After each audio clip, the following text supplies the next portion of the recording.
Really like the idea of taking something that someone would think is feminine, adding a super masculine touch, and then adding that aggressive undertone. Because it kind of just makes someone look at it and they're like, I literally don't know what to say right now. Like, I want to call you a faggot, but then I'm afraid you might kill me.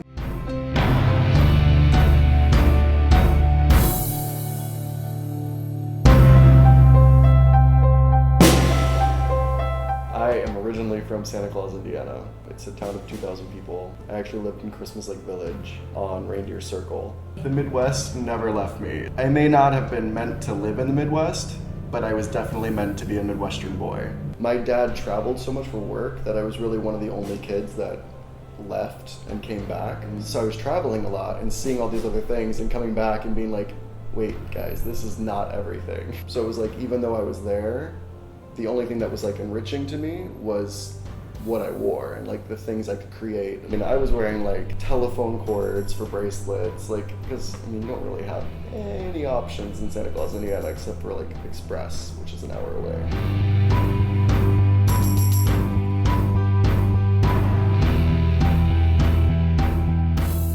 I was a little bit pudgy when I was younger, and so to keep me active, my mom put me in gymnastics and dance. And then I switched into choreography, which started changing my whole mindset from being like a performer to being more of an artist.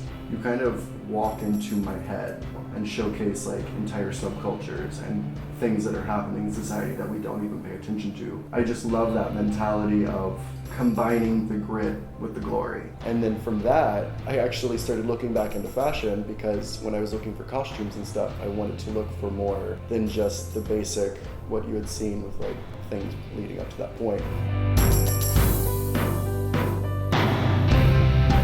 I guess if I can't have the fun that I thought I was gonna have styling photo shoots, I can have with myself every day.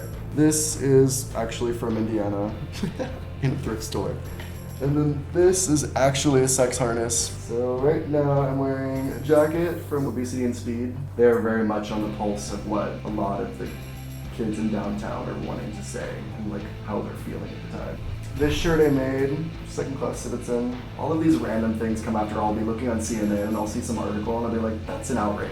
And then I'll just randomly think of a shirt. Like, I have one that says police brutality that I made after I saw a picture of an old woman who had been pepper sprayed at the Occupy Wall Street. This is a ring my dad got me whenever I graduated from high school to start a family heirloom for us. And like, who doesn't want to have a combat moment?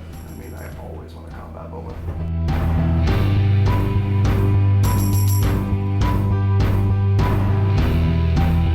I just started realizing that fashion wasn't just like men making clothes. It was artists creating people. What you wear is kind of an exaggeration of who you are for that day.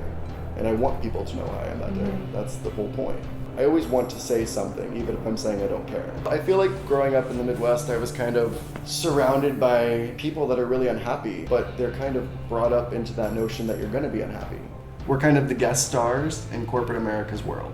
Just like people fighting for betterment for so long under a glass ceiling before they suffocate. Like, it's gonna suck, but let's make the best of it. So, I mean, I just love this idea of American society almost being glamored by all of the stimulus around them. So I see the music and the costuming and all of that is what we're put on us. And then I show this like really gritty, heartbreaking story of a person that has no life really.